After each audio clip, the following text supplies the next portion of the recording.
अपराधी किसी दूसरी दुनिया से नहीं आते, वो यहीं आपके और हमारे आसपास मौजूद होते हैं। इसीलिए आपसे कहता हूं, अपना ख्याल रखना।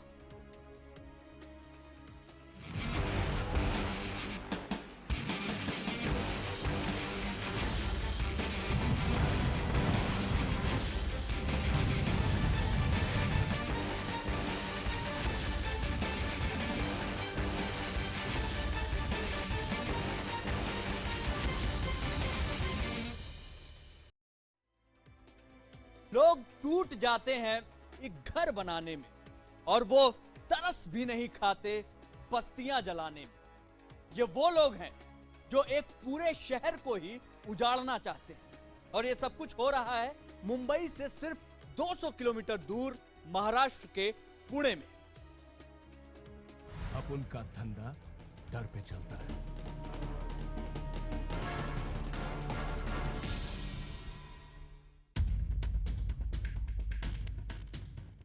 इन तस्वीरों को क्या नाम दें?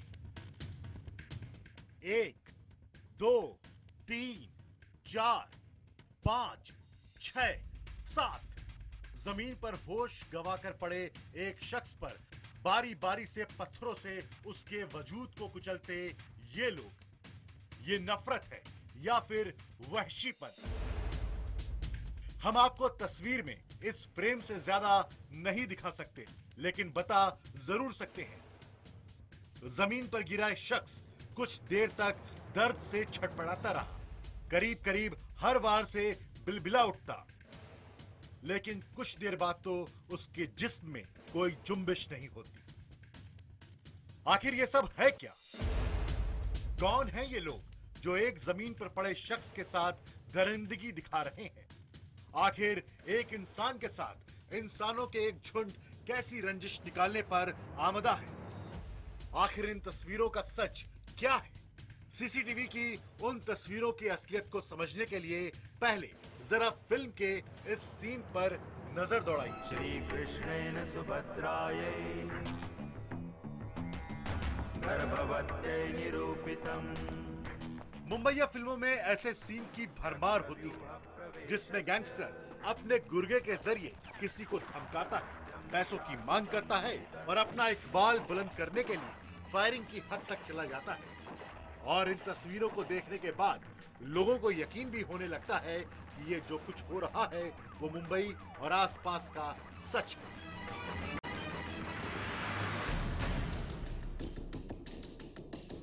लेकिन मुंबई से करीब 200 किलोमीटर दूर पुणे में भी ये बीमारी पूरी तरह से फैल चुकी है।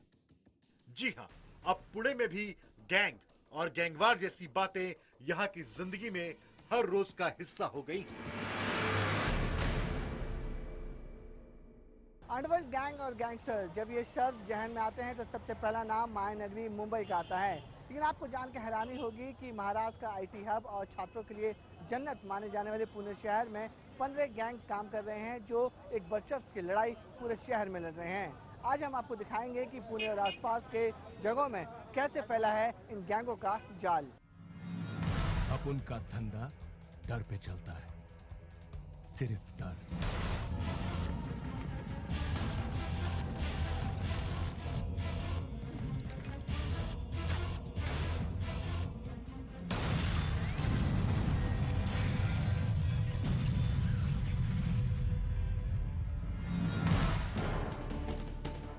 Gangs of Pune.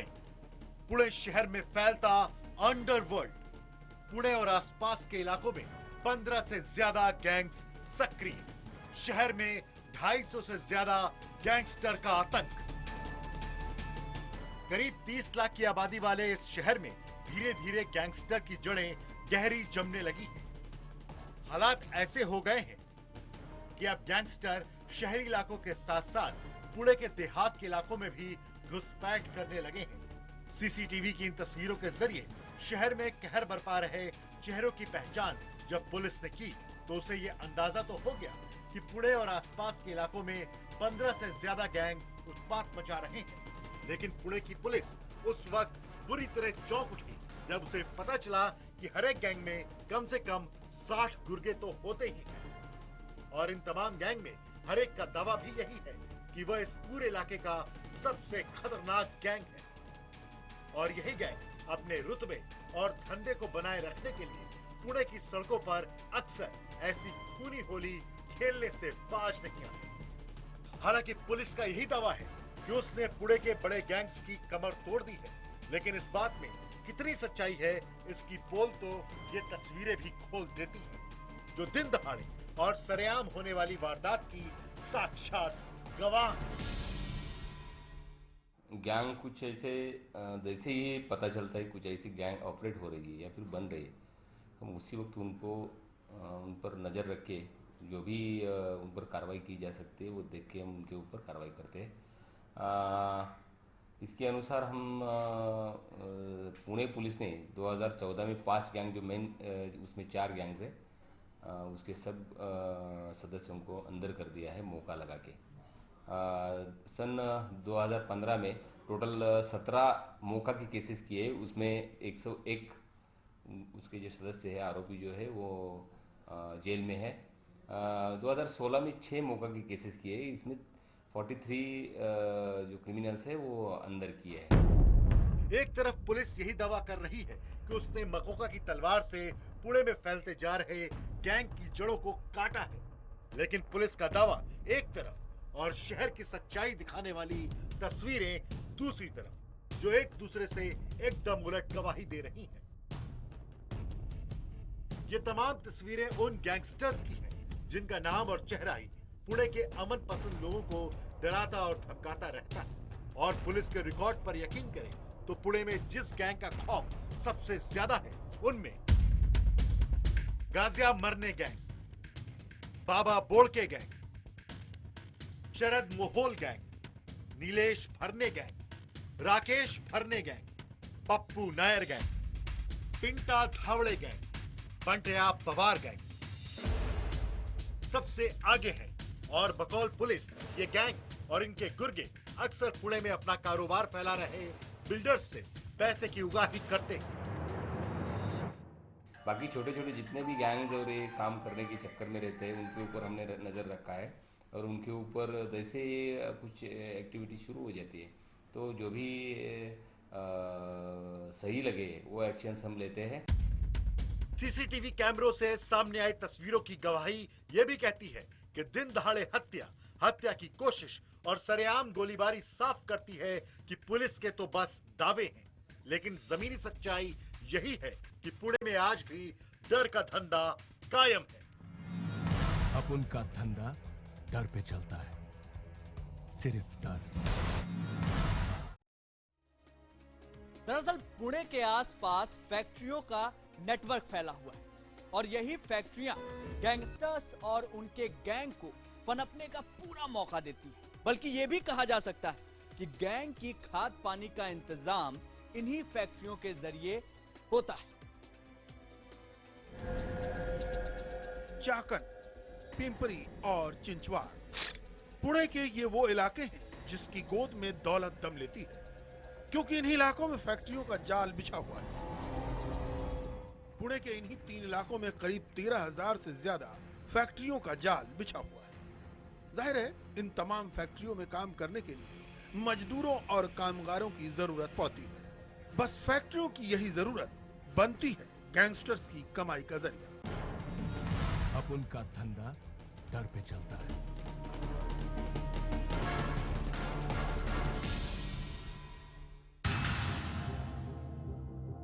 वैसे कि फैक्ट्रियों और कारखानों में जो मजदूर और कारीगर नौकरी पाते हैं उनके पीछे बाकायदा एक नेटवर्क काम करता है और ये नेटवर्क उस इलाके में सक्रिय गैंग के इशारे पर ही काम करता है। पुणे का ये इलाका पिंपरी चिंचवड़ है। माना जाता है ये पूरा इलाका इंडस्ट्रियल एरिया है और तकरीबन 1000 से ज्यादा फैक्ट्रियां इस पूरे इलाके में हैं। ये इलाका इसलिए अहम है क्योंकि यहाँ पे 2 बड़े गैंगस्टर मोहोल गैंग और भोर गैंग आपस में झगड़ा करते हैं और माना जाता है कि इस इलाके में जो भी फैक्ट्री या फिर जो भी इंडस्ट्री सेटअप होती है सबसे पहले जो पैसों की लेन देन होती है उसमें ये दोनों गैंग पूरी तरह से इन्वॉल्व होते हैं। साथ ही साथ ये भी बताया जा रहा है कि इस फैक्ट्री के मालिक और जितने भी लोग यहाँ पर काम करते हैं उन सब का ठेका ये गैंग उठाता है, जिससे फैक्ट्री के मालिक के साथ साथ जो ठेकेदार होते हैं उनसे लाखों की उगाही करते हैं। पुणे का ये पिंपरी चिंचवड इलाका, इस इलाके में हजारों छोटी बड़ी फैक्ट्रियां हैं। गैंगस्टर्स का यहाँ सबसे ज्यादा खौफ है। फैक्ट्री की नींव रखने से लेकर फैक्ट्री पूरी तरह खड़ी होने तक गैंगस्टर अपना हिस्सा मालिकों से मांगते हैं। साथ ही साथ गैंग अपने खौफ को कायम रखने के लिए अपने ही मजदूरों को फैक्ट्रियों में काम भी दिलाती है। पुणे के पिंपरी चिंचवड इलाके में सैकड़ों मजदूर काम करते हैं, पर कितने मजदूर कहां और कितने में काम करेंगे ये तय करते हैं यहाँ के गैंगस्टर। दरअसल मजदूरों को काम देने वाला ठेकेदार गैंगस्टर के इशारे पर काम करता है। जो मजदूर काम के नहीं होते उनको भी नौकरी पर रखना ही पड़ता है।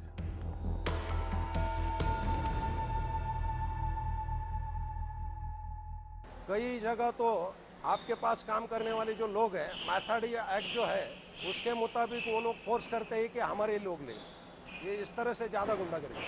अगर आप वो जो गैंग है उनको महीना 1000 रुपये 2000 रुपये अगर देंगे तो आपके पास चोरी नहीं होगी। समझो आपके पास अगर चोरी हो भी गई और आप लोगों ने उनको बोला कि मेरा इतना मटेरियल गया है, तो विद इन 24 आवर्स आपका मटेरियल वापस किया जाता है।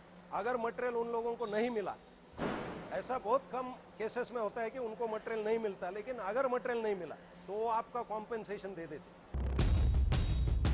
पुणे के पिंपरी चिंचवड इलाके में फैक्ट्री मालिकों का कहना है कि पुणे में अगर कोई भी कारखाना शुरू करना है तो सबसे पहले ये तय करना जरूरी है कि गैंगस्टर को कितना पैसा देना है, क्योंकि फैक्ट्री जब शुरू होती है तो वहाँ के गैंगस्टर अपने ही आदमी को हर सामान देने की बात कहते हैं।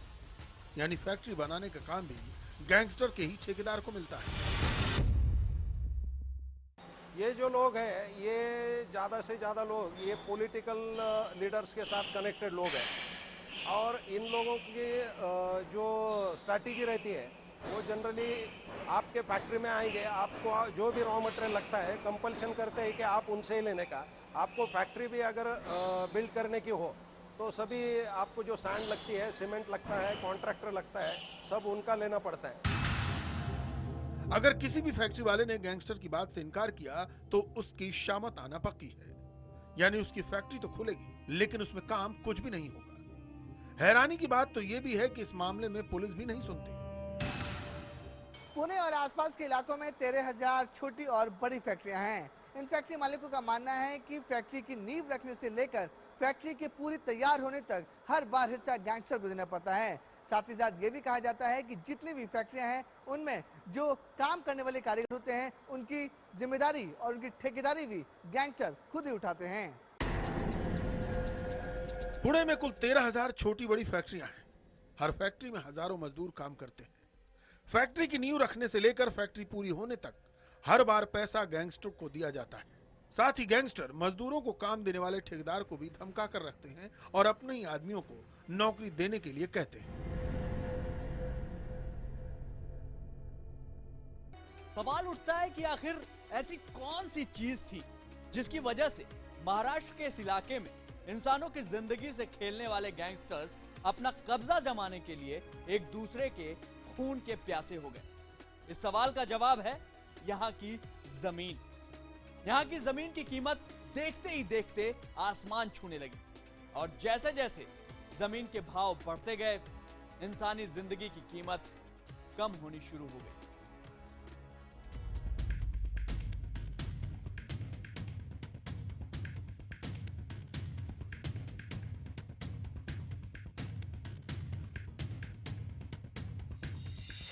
मुंबई और पुणे को जिस रास्ते ने एक दूसरे के बेहद नजदीक लाकर खड़ा कर दिया वो है मुंबई पुणे एक्सप्रेसवे, जिसकी तेज रफ्तार की वजह से ये शहर जमीन पर बेशक 200 किलोमीटर के फासले पर है, लेकिन यहाँ पहुंचने में ज्यादा वक्त नहीं लगता। बताया जा रहा है कि जब से मुंबई पुणे एक्सप्रेसवे बना है तब से पुणे और पुणे ग्रामीण के जितने भी इलाके हैं वहाँ की जमीनों की कीमत आसमान छूने लगे हैं और यही वजह है कि वहाँ पर रियल एस्टेट का जो बिजनेस है वो भी लगातार बढ़ते चला गया। यही वजह है कि वहाँ के गैंगस्टर ने पैसे उगाही का काम शुरू किया। आज से करीब 11 साल पहले ये इलाका अचानक तेजी से बदलने लगा और जिस रास्ते को तय करने में घंटों इंतजार करना पड़ता था वो रास्ता महज 3 घंटे का रह गया। नतीजा ये हुआ कि मुंबई से पुणे जाने वाले कारोबारियों की नजर इलाके की जमीन पर पड़ी और जमीन की कीमतें आसमान छूने लगी। आलम ये हो गया कि देखते ही देखते यहाँ बड़े बड़े बिल्डर्स ने अपनी तिजोरी को भरने के सपने देखने शुरू कर दिए और बिल्डरों की आंख में बसे सपने ज्यादा देर तक उनके अपने नहीं रहे। उनकी चुगली उन लोगों को हो गई जो अपने डर के धंधे से शहर पर राज करने का सपना देख चुके थे। बॉम्बे नज़दीक गए तो उसे पुणे नज़दीक गए, तो ये जो गोल्डन ट्रायंगल बना है जिसे पुणे नासिक बम्बई बोला जाता है, वहाँ की ज़मीनों को खासकर एक्सप्रेस हाईवे की वजह से बहुत भाव आ गया, वो इकोनॉमिकली बहुत डेवलप बन गया, तो इसकी वजह से क्राइम भी बढ़ गया। जमीन की कीमतों और बिल्डर्स को अपनी शह पर लेने की होड़ मच गई और इलाके में कब्जा करने की जंग कुछ इस कदर शुरू हुई कि देखते ही देखते पुणे शहर और देहाती इलाके गोली की आवाज से गूंजने लगे और वहां की जमीनें खून से लाल होने लगी। ज्यादा दूर क्यों जाए, बीती 15 जुलाई को ही पुणे के गोल्डन मैन कहे जाने वाले दत्ता फुगे की हत्या इसका जीता जागता सबूत है। बकौल पुलिस, फुगे की हत्या इलाके में चिट फंड चलाने वाले गैंग ने की है। क्यों किया? अभी एक काम तो पुलिस का ही देखने का। पुलिस ने उन लोगों को पकड़ा, अभी पुलिस तो बोल रहे हम लोगों ने सबको पकड़ लिया है, लेकिन सबको नहीं पकड़ा, अभी बाकी के कुछ लोग अभी भी बाहर घूम रहे हैं। तमाम तस्वीरें और जमीनी सच्चाई से परे पुणे पुलिस का तो यही दावा है कि उसने सभी गैंग्स पर नकेल कसने की तैयारी कर ली है, लेकिन शायद ये पुणे का आधा सच है और कहते हैं कि आधा सच पूरे झूठ से भी ज्यादा खतरनाक होता है। हालांकि पुणे पुलिस दावा कर रही है कि पुणे ग्रामीण और पुणे के आसपास जितने भी गैंग हैं उनके रिश्ते अंडरवर्ल्ड से दूर दूर तक नहीं हैं, लेकिन जिस तरीके से कई सालों में पुणे और पुणे ग्रामीण के इलाकों में गैंगवार हुए हैं उससे साफ जाहिर हो रहा है कि ये गैंग अंडरवर्ल्ड से ज़्यादा खतरनाक हैं। हालांकि पुलिस दावा कर रही है कि उन्होंने कई गैंगस्टर को पकड़कर जेल में बंद कर दिया है, लेकिन जिस तरीके से नए नए गैंग बन रहे हैं वो पुणे पुलिस और पुणे ग्रामीण पुलिस के लिए एक चुनौती जरूर बन सकते हैं। पुणे से कैमरामैन रमेश के साथ विवेक गुप्ता, IBN 7। मैंने शुरू में आपसे कहा था, लोग टूट जाते हैं एक घर बनाने में और वो तरस भी नहीं खाते बस्तियां जलाने में। वाकई पुणे का आलम कुछ ऐसा ही। वहां गैंग अपने वर्चस्व की लड़ाई में खुलेआम खून की होली खेल रहे हैं और रहा अमन पसंद आम शहरी तो उसकी आबाद जिंदगी कब इस खूनी जंग का शिकार होकर बर्बाद हो जाए किसी को अंदाजा तक नहीं। तो हमारे आज के इस फसाने में बस इतना ही, लेकिन आप अपना ख्याल रखना।